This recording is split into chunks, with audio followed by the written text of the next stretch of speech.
I had a dream the other night as a result of a hard evening's dozing in front of the television. I dreamt that I finally decided just to get rid of the thing.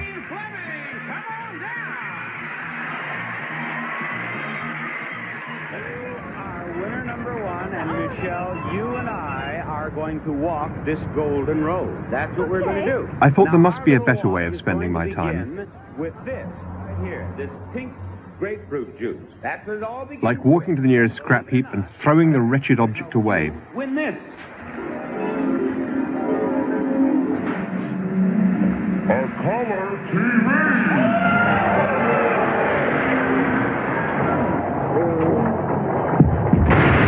Television set, which you obviously would like to have very much. Then we will go on to the next bend in the Golden Road. And there, you could win. We live in a television age, and television is selective. One camera shot of a pretty nurse helping an elderly patient out of an empty hospital.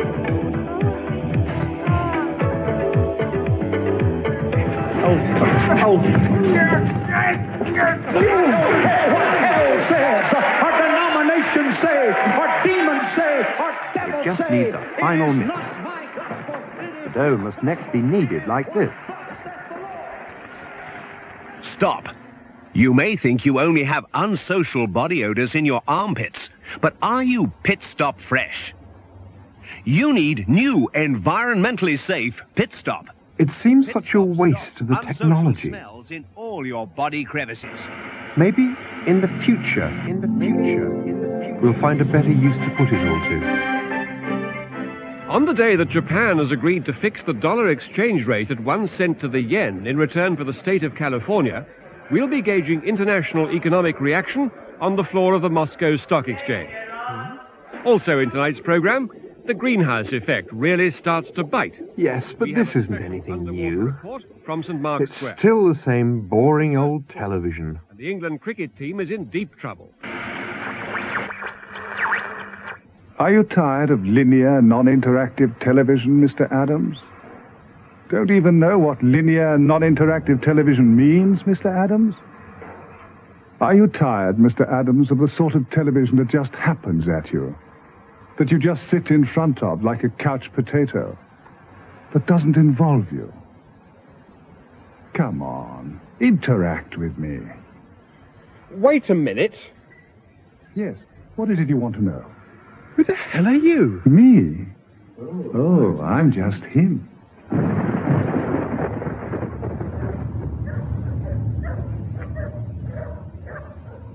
My name is Tom, and I'm your agent. May I ask if you know what that means? You want 15%?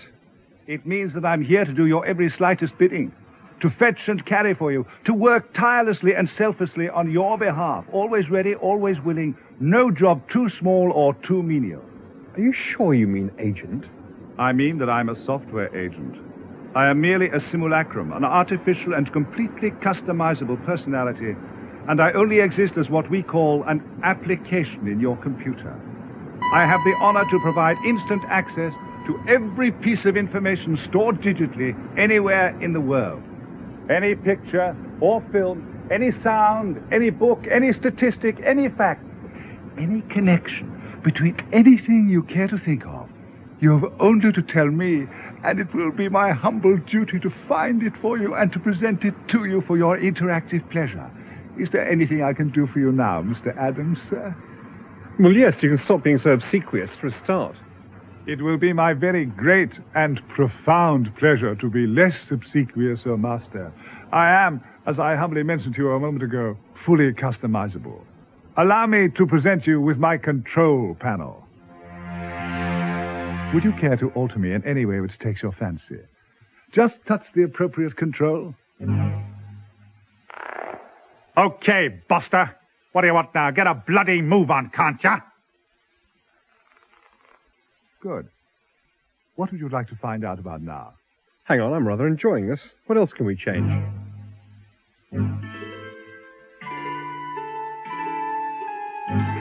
All lines to London are engaged. Please try later.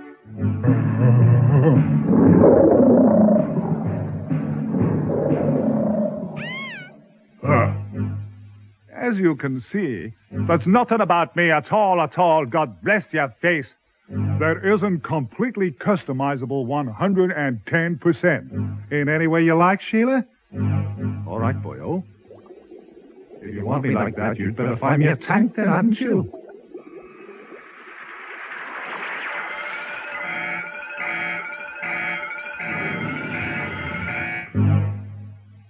There is a new version of the software due out any minute now, which will, of course, be completely reliable. Look, what is this thing? Does it have a name? It has lots of names. All right. Who invented it? Lots of people invented it. Do you want to hear about a few of them? Maybe. Just a little bit. One of the first was an American government scientist called Vannevar Bush. He thought of it as long ago as 1945. 1945? Then there's Ted Nelson, who developed the idea of hypertext in the 1960s. From the 1970s onwards, there's been a group of people working at what is now called the Media Lab at the Massachusetts Institute of Technology. Then, in the late 1980s, came the Multimedia Lab in San Francisco. In the early 1990s, Robert Abel developed a pioneering example of multimedia based on Picasso's painting Guernica. Can I just interrupt you a moment? Oh, absolutely. At any moment. That's the whole point. What are those things?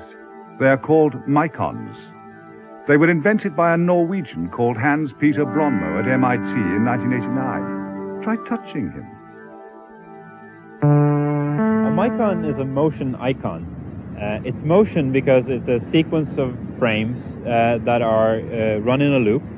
And it's an icon because it's a representation. It's used as a representation for an idea or a concept or a piece of information in some form.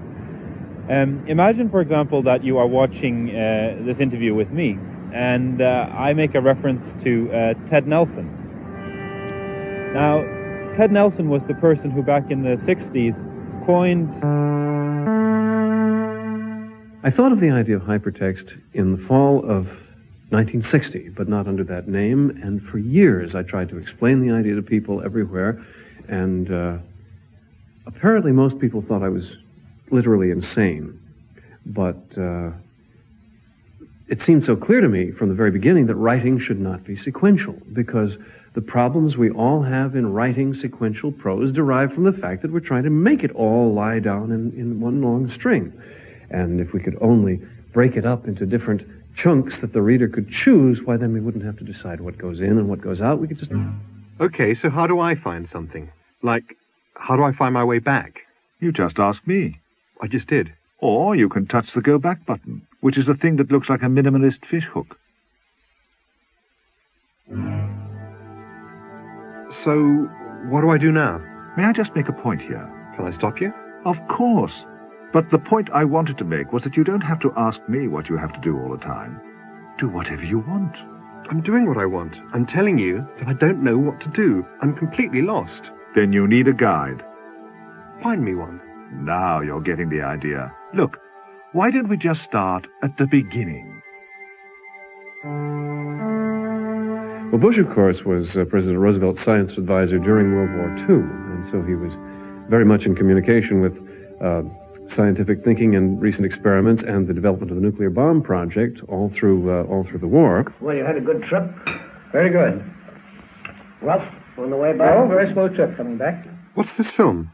This is Vannevar Bush himself recreating an historic breakfast for the American Government Film Archive. Strange notion of history. I'm going to see the president tomorrow. I'm quite sure that he agrees with us, that the job has to be done, and that we will have the support we need. Bush conceived of a device he called the Memex, and he wrote it up in, of all places, the Atlantic Monthly in summer of 1945, when World War II was essentially won. He knew it was won, although we, the public, did not. And this Memex was to be a device that would contain essentially all the writings and publications of every field on microfilm, and he conceived it to be so handy and so small that every scientist would be able to have one. Ultra-modern way, microfilm. And of course, he had a rather an underestimate of how much people would be writing and publishing, but then we all tend to underestimate such things. Well, I don't know what effect it had in general. I know that Doug Engelbart, who invented word processing and outline processing and the mouse and multiple windows on the computer screen, Doug Engelbart read it in the South Pacific. And I suspect, although I vaguely remember, and of course this is highly unlikely, it's a clear memory since I was 8 years old, but I think we read it at the dining room table when I was a boy, because we did take the Atlantic Monthly and we did read it a great deal aloud. So what about... Hello? Where have you gone? I'm still here. Normally, we agents prefer to hover discreetly in the background. Well, I noticed that when we went off on our ramble, The technical term is browse. Can we call it a ramble? We can call it what you like. It's your system. All right. Let's call it an ice lolly. Fine. You were saying we went off on our ice lolly? When I touched the Norwegian Micon inventor, Micon. Where is it? It's just here. Ah, yes. Well, we went off on our ice lolly when I pointed at that. But when we came back from our ice lolly, we seemed to come back via Ted Nelson. Does it all interconnect? Absolutely. The system is constantly at work in the background, sifting its data for connections. Every time I show you something, I start to line up other things connected to it that you might want to see. For example, think of something. Anything. All right. Well, you've got the Atlantic Monthly up there. What about just the Atlantic? Your wish is my command.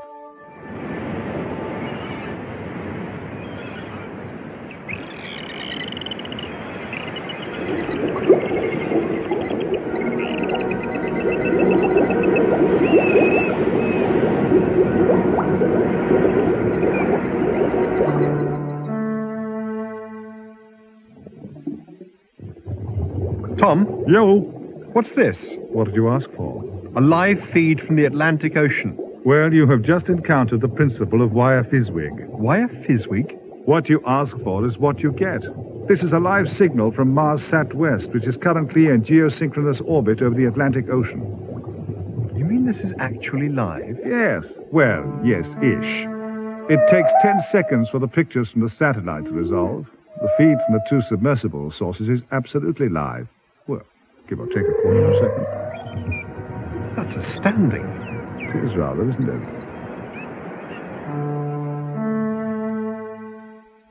Water everywhere. And all the boards did Man shrink. the mastheads. Call all hands. Water everywhere. What do you see, What terrified him was the thought of the drowning. Nothing, sir. Captain Down one earth, his telescope and studied once more. About in reel and rout, the death fires danced at night. The water, like a witch's oils, burnt green and blue and white. And some in dreams assured it were of the spirit that plagued the soul. The romantic chasm that slanted down the sea to see them come. What makes her in the woods A so savage. In Xanadu did Kubla Khan a stately pleasure dome decree. Hang on. Yes? Why have we suddenly got, what's his name again? Ted Nelson? Yes. Well, I rather like to arrange meaningful coincidences, and this is quite a good one. Ted Nelson has invented a vast system for unifying all of the world's literature, and there's a very specific reason why that system is related to... Well, let him explain it himself. The project I've been working on, which really began with my term project in the fall of 1960 and has gradually become something far larger, is now intended as that unifying world. So it will be a storage mechanism and indexing structure by which anyone can add documents to the ever-growing pool and their own style of indexing. This repository needs to be a place we can all reach electronically through the telephone, perhaps through laser beam and satellite, but through various electronic means, so that to our computer screens we can bring the material we want as fast as we need it. And this has to be available to everyone everywhere. And of course, because of its literary tradition and because it means the magic place of literary memory, it has to be called Xanadu. Where Alf, the sacred river, ran through caverns measureless to man, down to a sunless sea. So twice 6 miles of fertile ground with walls and towers were girdled round. And there were gardens bright with sinuous rills, where blossomed many an incense-bearing tree. And here were forests ancient as the hills, enfolding sunny spots of greenery. But oh, that deep romantic chasm which slanted down the green hill athwart a sea and cover. A savage place. Miracle of rare device. A sunny pleasure dome with caves of ice. A damsel with a dulcimer in a vision once I saw. Hold on. Yes? Problems? No, I'd just like to know a bit more about the dulcimer. I'm very interested in music.